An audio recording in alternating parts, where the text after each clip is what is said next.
How's it going, everybody? Adam here from Devine Concepts down in Naples, and this is my submission for 2022 Trusted Tech. For our submission vehicle, we chose a 2019 Mercedes C63 AMG. One of our clients, Steve DeMizio, he's actually a dealer over at the Mercedes dealership right around the corner from us. So he brought his vehicle over to us because it just really was lacking in the acoustical performance that he really wanted. So for him, we landed on Morel for fidelity in the front stage. So we did Morel components up in the front, Morel components in the rear. But then he's loves kind of EDM and hip hop and everything else. So not only does he want the clarity, but he wants a ton of output and a ton of bass. So for the low frequencies, we decided to go with a Phoenix Gold TI 312. And we chose those equipment just because it met the parameters for our build, the acoustics for the environment that he wanted and what he wanted to get out of it, as well as when we measured out the trunk, we knew that we were able to capture just enough airspace and then build a wall so that way he still has full access of his trunk. He's not losing a ton of space. Everything can be kept neat, clean, and he can still flip up the bottom to be able to get to his battery. So all those things were extremely important. We also went through and sound deadened the whole vehicle, pretty much from the doors in the front to underneath the seat in the rear and in the trunk. So in my opinion, this kind of vehicle, this was a full build for us, kind of encompasses our electrical architecture, the work that we do, and a little bit of custom fabrication to give a really well-rounded system design for this client. So stay tuned and we'll get right into it. So to start off the build, we need to figure out the baseline of how the acoustical architecture in the vehicle is currently set up before we make any modifications.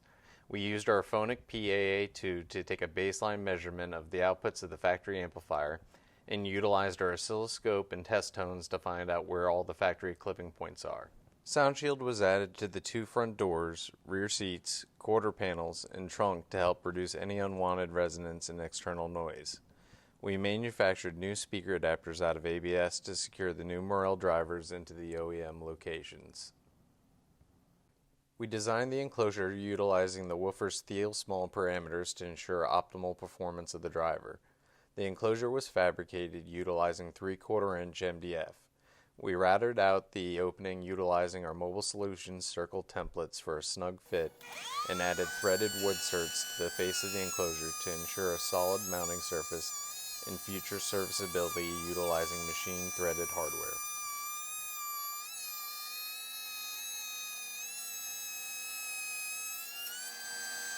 With the enclosure fabricated, we were able to test fit it in the new location. We had to create risers for the enclosure to rest on as there was factory components in the area we wanted to utilize. The risers are made of 3/4 inch MDF and secured to the floor pan utilizing 1/4-20 nutserts and machined hardware. Our next step was to focus on the wiring. We mounted the Stinger fuse distribution block to a piece of ABS and secured it to the OEM fuse box. We bypassed the factory amplifier and ran new speaker wires from the amplifier to the location where our amp rack will be with two audio control amplifiers powering the system. We dressed the front of the enclosure with a piece of 3/8 inch MDF that we routed in a diamond-shaped pattern to give the build some dimension. We then utilized an arch template to add a layer for the final cover wall. We chose to wrap the diamond engraved panel with a gray vinyl that matched some of the accents from the interior up front. Behind the final cover panel, we mounted blue LED strip lights to give a nice glow that is triggered from the trunk's interior lamp when the trunk is opened. The amplifier rack was mounted behind the enclosure on a separate panel that was carpeted, and all the wiring was routed underneath the factory plastic covering below the enclosure to keep a clean and neat appearance. We decided that we needed a bit more dimension, so we finished off the build by adding two branding plaques, one in each corner, out of two-color acrylic, black and gray, to match the interior.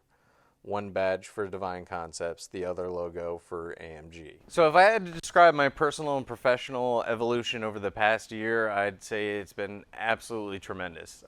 We really just haven't stopped. Um, I continue from last year. Last year, our big focus was on industrial upholstery, laser and CNC, working with Arduino and doing motorized controllers. And this year, I've kind of changed it up a little bit and started doing 3D printing, 3D design, CAD work, a little bit of modeling, a little bit more fabrication. So there's little things that I continue to watch outside our niche and outside our industry for new tooling, new equipment, stuff that we could bring into our industry that will make either our jobs more efficient, easier, or kind of add that extra flavor or touch that we didn't think about being able to do. So for those focuses for me is always continuing to stay outside my comfort zone, which is something I've gotten better with over the past year. I remember Matt Schaefer put it best, like you make that commitment to a client and you say that you can do something even though you haven't done it for, that puts you outside that comfort zone and gets you kind of in that hot seat where you got to get it done. Yeah, you have to find a way to do it. So I've stepped into a couple projects along those lines in the past year where it may be something I've never tried to accomplish before or attack before or design or build.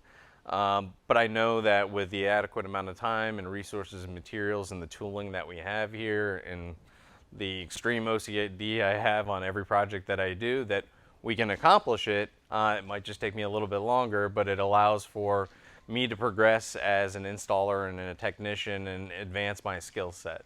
So for personal and professional evolution over the past year, I'm still mashing the gas and keeping my foot on the pedal, and we're going to keep doing that going forward. So if I had to describe my value and role inside the store, it's pretty much tremendous. Being sole proprietor, if I'm not here doing the sales, answering the phones, working up proposals, doing the installs, I really don't have a business. We did have an apprentice for a short period of time, which was absolutely terrific. And I can't wait to get another technician or apprentice or one of the two. Just as everybody's seen, it's really, really difficult right now to find good tenured help or even people who are interested in hopping into the industry.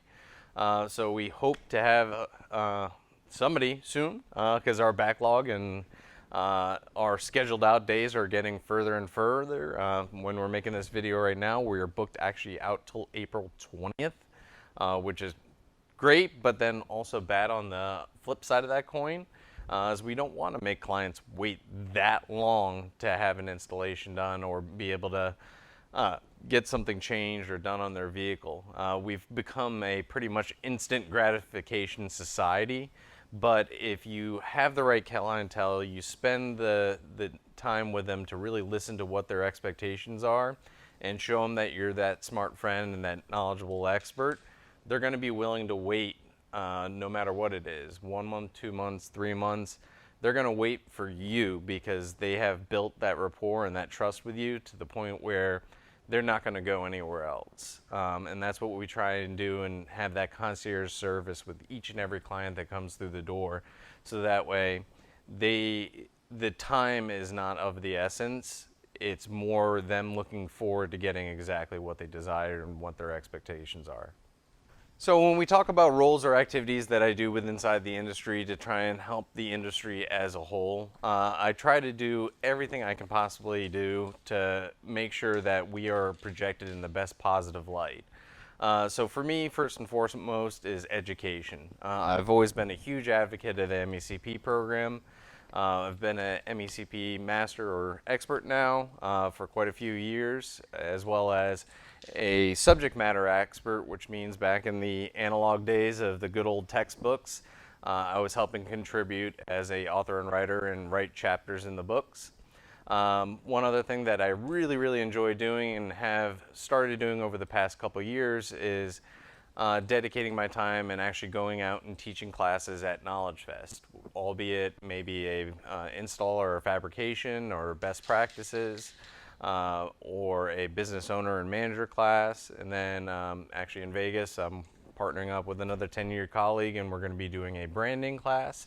So we've been able to teach at the past 2 or 3 different Knowledge Fest events, Orlando and Dallas. We've got one coming in Vegas. We also did the virtual K-Fest when we were in the middle of the height of the pandemic. So I absolutely enjoy being a part of those trainings and those classes and sharing our 20 years of knowledge and expertise to try and help inspire the next group of individuals to come into the industry and kind of put out the caliber and quality of work that this industry really deserves to put out. So other than MECP and Knowledge Fest, I also have a number of peers and technicians throughout the country that reach out to me on a daily, weekly, monthly basis. Hi, my name is Peter Burrs. I'm an auto tech lead for Geek Squad at Best Buy. I just want to take a moment to put in a recommendation for a friend of mine and former colleague, Adam Devine at Devine Concepts for Trusted Tech. He has been an excellent source of knowledge for myself as well as some of my other associates. His expertise in troubleshooting and system design is surpassed multiple inquiries that I've had to do with different customers and different customer cars. There's been multiple times where I can call him any hours throughout the day, and he's been more than willing to answer the phone and be able to help me through whatever level of installation I'm working on, while he's also being the sole proprietor for Devine Concepts. I have also had the opportunity to visit Devine Concepts and work with him both for Best Buy and at Devine Concepts, and watching him take the time for any and all of his colleagues to be able to answer the phone and be able to diversify his knowledge and his expertise is like no other.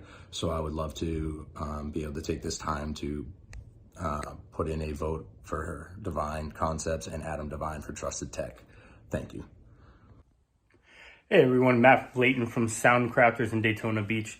I just wanted to truly say that I do believe and know that Adam Devine deserves to be the Trusted Tech of the Year, possibly of all time. Adam has played a huge role in my 12-volt career and has always been a resource that I can count on to have the knowledge that I'm seeking. And if Adam doesn't know the specifics, he can find the answer, and that's just as important. I definitely believe that Adam Devine earns Trusted Tech. Hey everyone, this is Milton Benavidez, owner and operator of Speed of Sound Technologies in Milford, Connecticut. And I'd like to tell you why I think Adam Devine is your winner for Trusted Tech of the year 2022. So if you're looking for someone that's competent, someone that's willing to help their peers, someone that is super bright, and someone that is just an amazing tech, all those things describe Adam Devine.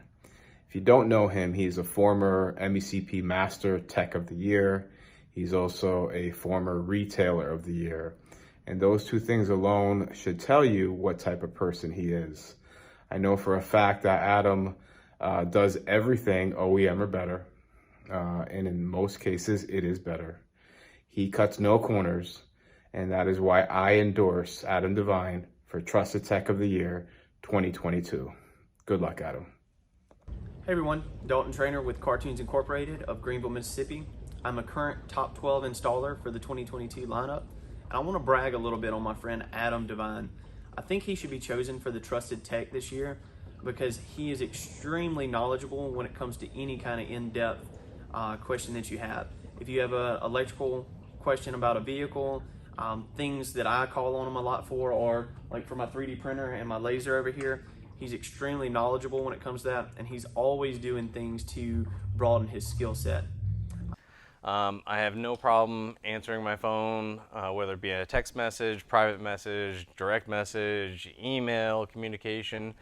I'm always up and open to help anybody who reaches out to me. And that's anything from a technical and diagnostic issue to questions about CAD or design or lasers or 3D printers. I have always had and will always continue to have the one team, one dream mentality. Because it's not really about you and your store and your direct impact on just your own business, but your industry as a whole. And what I mean by that is if we can kind of get everybody in our industry to really focus on that quality craftsmanship, taking all their installations and dedication to the next level, we're going to reverse that race to zero and turn it around and build a brand and a culture inside the mobile electronics industry where they're going to be well respected, and get the clients away from that flea market mentality where it's just somebody who's turning and burning cars or making loud, obnoxious rattling noises. There's tons of stuff available out there for us to achieve those desired results and really land the expectations with the client. So my growth plan for over the next year is really to focus on my skill set in terms of fabrication. That's one area that I don't get to do a ton of. So we are set up for a full fabrication shop. We don't do as much fabrication as I'd like. It's a little bit more time consuming being a sole proprietor and having a lot of demand. We don't usually have the time for a lot of the bigger builds or bigger jobs. So we're trying to incorporate fabrication into little designs that we do versus not doing any at all. So every little bit that we can continue to add into each and individual project is going to kind of give us the hands-on training and the muscle memory and the experience with the tooling and equipment to kind of achieve those results and become more efficient and faster at it. So for me, my focus on the next year is really going to be on my fabrication skills and abilities, as well as I'm really deep diving into 3D modeling and 3D printing, as I feel that is kind of like the next wave in our industry in terms of design and fabrication. So obviously we were very template driven before, and routers and woodworking, and then moved into cast acrylics and composite materials. And then we see the jump in laser and CNC and laser etching. And now 3D printing is starting to kind of make its way in as it's becoming more readily available, more affordable, and can kind of withstand the environment inside the car with the different elements and composites that are coming out there, whether it be PETG or ABS. You can now design and build really, really amazing stuff for the 3D printer, and fit, finish, and quality is absolutely phenomenal. And yes, it does take a lot of time to build and design in 3D and 3D CAD, whether you're using Fusion 360 or Shaper 3D or plenty of other modeling programs out there. The design process is just as time consuming as being out there on the router table or designing something for the laser. You really have to do your due diligence to make sure that everything that you're modeling in there is going to be accurate. So that is my focus for the next year, is really to deep dive into 3D modeling, 3D CAD, because there's some really cool stuff coming down the pipeline, and you see some of our big boys in our industry 3D printing not only like sail panels and pods, but full dashboards, full door panels, full center consoles. They now have 3D printers that you can print a entire full front bumper. Albeit, a large investment, it definitely opens up a lot of doors and opportunities going forward. So I think 3D printing on the horizon for our industry is going to be something huge. And I really want to kind of hit the ground running right now, where it's kind of more in its infancy than anything else in our industry. So kind of being that front runner and kind of deep diving into it early. There are a few guys in our industry that are phenomenal with it, but as it becomes more affordable and it's going to be a lot easier for shops to bring in some type of 3D printing, it's going to allow them to kind of flex their creativity muscles and be more profitable when it comes to designing and building anything that's a one-of custom part. So just like the others, the most difficult question of all, why do I feel like I should be the 2022 Trusted Tech? For me, I'd have to say I always try and strive to put the industry and my peers in front of myself. And what I mean by that is I have no problem stopping doing whatever I'm doing or multitasking to help a fellow associate or peer or owner if they're running into an issue. With 21 years of knowledge and experience in the industry, there's not much that I haven't seen or ran into.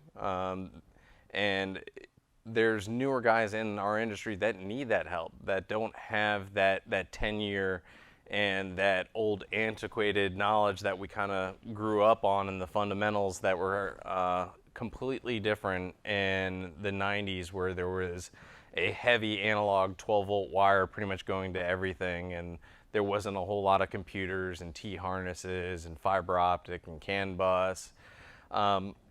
So back in my day, we had to use a multimeter, figure it out. There was a few resources like direct fax and getting fax-backed information, but the accessibility to schematics or Haynes manuals or whatever you had available back then was completely different to what is available to technicians now.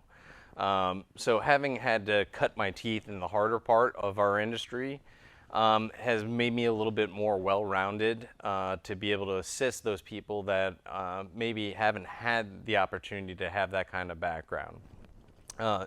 So there's not a time of day that I usually won't answer my phone, answer a direct message or a private message and try and help somebody out. Even if I'm working on a car in my own bay here, I'll pop an AirPod in and we'll go through diagnostic and troubleshooting steps with them over the phone, via text message, whatever the case may be. We can do video chat back and forth so I can see what they have going on in the car or how they have something wired up. And if we can't work through it that way, we'll find another avenue. So voice, text, email, schematics, resources. I got a dry erase board in the install bay, and I'll start drawing out schematics on that to really deep dive into the problem and figure out a resolution for it. One thing that we've always done, and part of the MECP mantra, is identify, isolate, and eliminate. And it's 3 simple steps that kind of, if you ingrain those in yourself, it'll help drive you to the correct solution. So not only am I working direct with peers in my industry and my network, but then I also try, as I said earlier, teach.